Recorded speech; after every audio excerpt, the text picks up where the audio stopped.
கிறிஸ்துவுக்குள் மிகவும் பிரியமான என் அன்பு தேவனுடைய பிள்ளைகளே, கர்த்தராய் இயேசுவின் நாமத்தில் உங்களை அன்போடு கூட நான் வாழ்த்தி வரவேற்கிறேன். எல்லாரும் சேர்ந்து ஆண்டவரை ஆராதிக்க போகிறோம். ஆண்டவர் செய்த நன்மைகள் ஏராளமாக இருக்கிறது. அவர் செய்கிற உபகாரங்களை நினைத்து நினைத்து பார்த்தால் அது எண்ணிக்கைக்கு அடங்காத நன்மைகளை ஒவ்வொரு நாளும் தேவன் அவருடைய பிள்ளைகளாகிய நமக்கு செய்து வருகிறார். எனவே நாம் எல்லாரும் ஆண்டவருக்கு நன்றி சொல்ல கடமைப்பட்டிருக்கிறோம். இப்பொழுது தேவனுக்கு நன்றி செலுத்தி ஒரு பாடலை பாடி ஆண்டவரை துதிக்கப் போகிறோம்.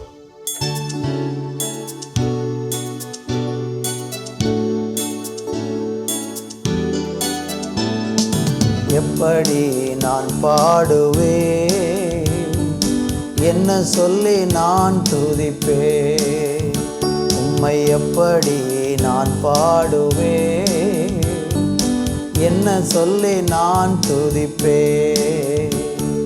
இரத்தம் சிந்தி மீட்பவரே, இரக்கம் நிறைந்தவரே, இரத்தம் சிந்தி மீட்டவரே,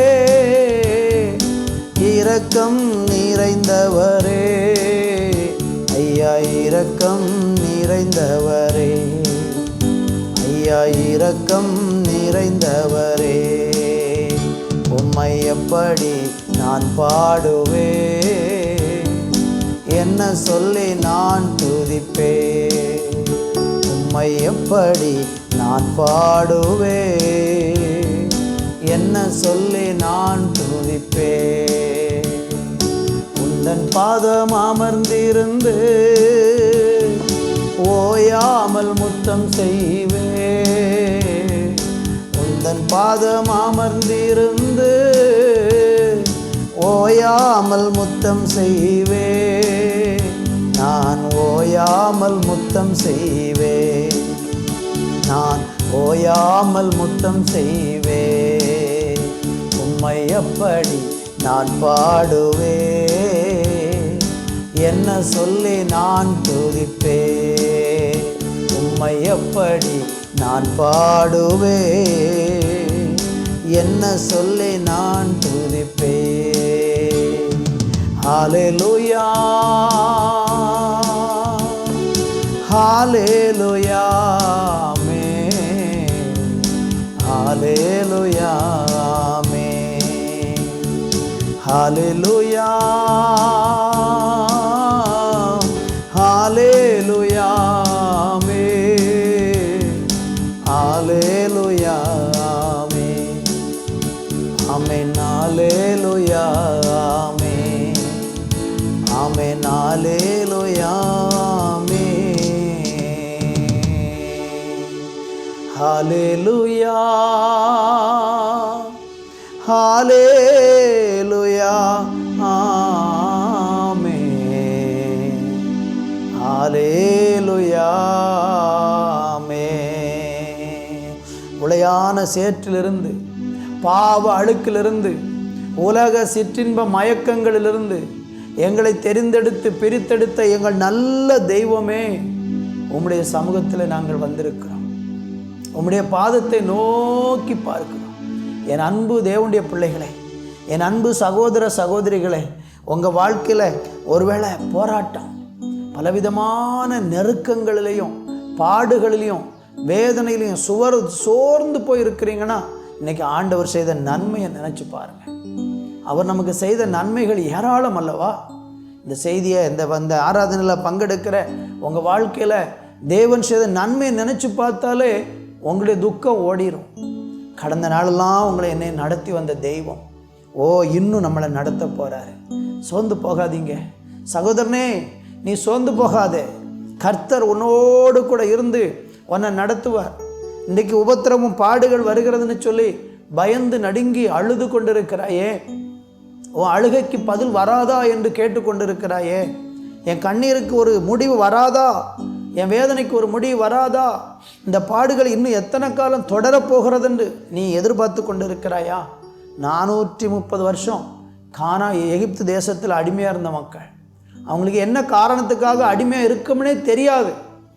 ஆனால் ஒரு நாள் மோசையின் மூலமாக ஆண்டவர் சொன்னார், உங்களை நான் பாலும் தேனும் ஓடுகிற தேசத்துக்கு கூட்டி கொண்டு போவேன். அந்த 430 வருஷம் இஸ்ரவேல் ஜனங்கள் பாடுபடும் போது மறுகரையில் அந்த 430 வருஷத்தை கொண்டு ஆண்டவர் அவங்களுக்கு தேசத்தை கானானியர்கள் மூலமாக பாலும் தேனும் ஓடுகிற தேசமாக அந்த தேசத்தை ஆசீர்வதித்தார். அதை வடிவமைக்க உருவாக்க அந்த 430 வருஷம் எடுத்துக்கிட்டார். இன்றைக்கி நீங்கள் பாட அனுபவிக்கிறீங்கன்னா உங்களுக்கு தெரியாமலே ஒரு பெரிய நன்மை உங்களுக்கு காத்திருக்கிறது, ஒரு பெரிய மேன்மை உங்களுக்கு காத்திருக்கிறது. கர்த்தர் ஒரு மகா பெரிய நன்மையை உங்களுக்கு ஆயத்தப்படுத்தி கொண்டிருக்கிறார். சோர்ந்து போகாதீங்க. ஆண்டவருடைய சமூகத்தை நோக்கி பாருங்கள், விசுவாசிங்க, பெரிய காரியங்களை செய்ய போகிறார். தகப்பனே, இந்த நாளில் நீர் எங்களோடு கூட இருந்து எங்களை நடத்துகிற நல்ல கிருபைக்காய் நன்றி. ஆசீர்வதியும் இயேசுவின் நாமத்தில் பிதாவே, ஆமேன், ஆமேன். தேவனுடைய பிள்ளைகளே, இந்த நாளில் லேவிய புத்தகம் 20ஆம் அதிகாரம் 24வது வசனத்தை நாம் வாசித்து தியானிப்போம். நீங்கள் அவர்கள் தேசத்தை சுதந்திரிப்பீர்கள் என்று உங்களோடு சொன்னேன். பாலும் தேனும் ஓடுகிற அந்த தேசத்தை உங்களுக்கு சுதந்திரமாய் கொடுப்பேன். உங்களை மற்ற ஜனங்களை விட்டு பிரித்தெடுத்த உங்கள் தேவனாகிய கர்த்தர் நானே. அருமையான தேவனுடைய பிள்ளைகளே, வாசித்த இந்த வேதவசனம் என்ன சொல்லுகிறது?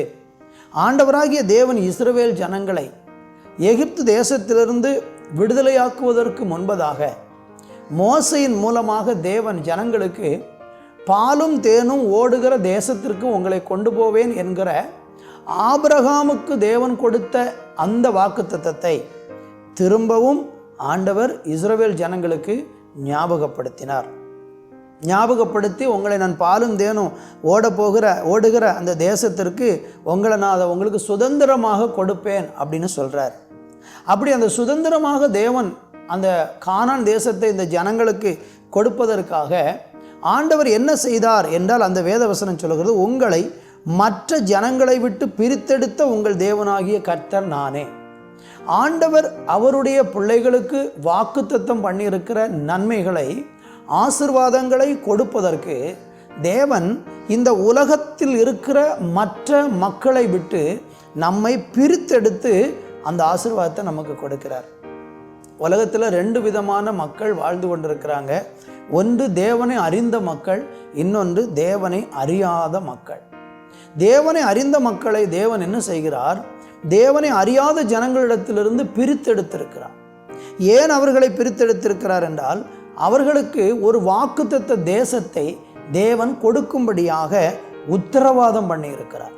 இந்த செய்தியை கவனிக்கிற அன்பு சகோதர சகோதரிகளே, நீங்கள் ஆண்டவராகி இயேசு கிறிஸ்துவை உங்களுடைய கடவுளாக ஆண்டவராக நீங்கள் ஏற்றுக்கொண்டாலே நீங்கள் மற்ற ஜனங்களிலிருந்து பிரித்தெடுக்கப்பட்டவர்கள் என்பதை நீங்கள் மறந்து போயிடாதீங்க. எல்லா மனிதர்களிருந்து சிலரை மாத்திரம் சில காரியங்களுக்கு செலக்ட் பண்ணுறாங்கன்னா அவங்க ஏதோ ஒன்றில் சிறந்தவர்கள் என்று தான் பொருள். உலகத்தில் ஏகப்பட்ட மனிதர்கள் இருக்கிறாங்க, ஆனால் அதிலிருந்து ஒரு கூட்டத்தை மாத்திரம் தேர்ந்தெடுக்கிறாங்க அப்படின்னா அவங்க எதிலோ ஒன்றில் சிறந்தவர்களாக இருக்கிறதுனால அவங்கள பிரித்தெடுக்கிறாங்க. உலக பிரகாரமாக யோசித்து பார்த்தாலும் அதுதான் உண்மை. நல்லா படித்தவங்களை சில வேலைகளுக்கு பிரித்தெடுக்கிறாங்க, நல்ல வசதி உள்ளவங்களை சில தொழில்களுக்கு பிரித்தெடுக்கிறாங்க, நல்ல திறமை உள்ளவர்களை சில வேலைகளுக்கு பிரித்தெடுக்கிறாங்க. இதெல்லாம் உலகத்தில் எல்லா இடங்களையும் நடக்கிறதை நம்ம பார்க்கிற ஒரு காரியம்தான். ஆனால் ஆண்டவர் ஒரு கூட்ட மக்களை அவருக்காக பிரித்தெடுத்திருக்கிறார். ஏன் தெரியுமா? அவர்களுக்கு ஒரு வாக்குத்தத்த தேசத்தை கொடுக்க அவர் வாக்கு பண்ணுகிறார். இந்த வார்த்தையை கேட்கிற உங்களை தேவன் பிரித்தெடுத்திருக்கிறார் என்பது உண்மை என்பதை நீங்கள் மறந்து போகாதீங்க. அந்த உண்மையை புரிந்து கொண்டு என்ன தேவன் பிரித்தெடுத்திருக்கிறார்னா, அந்த பிரித்தெடுத்த தேவன் எனக்கு ஒரு பெரிய ஆசீர்வாதத்தை வச்சிருக்கிறாருங்கிறதை மறந்துடாதீங்க. நமக்கு எல்லாருக்கும் பழைய ஏற்பாட்டு விசுவாசிகளுக்கு கானான் தேசம் வாக்குத்தத்தம் பண்ணப்பட்டது போல புதிய ஏற்பாட்டு விசுவாசிகளுக்கு பரலோக கானானை தேவன் வாக்கு பண்ணியிருக்கிறார்.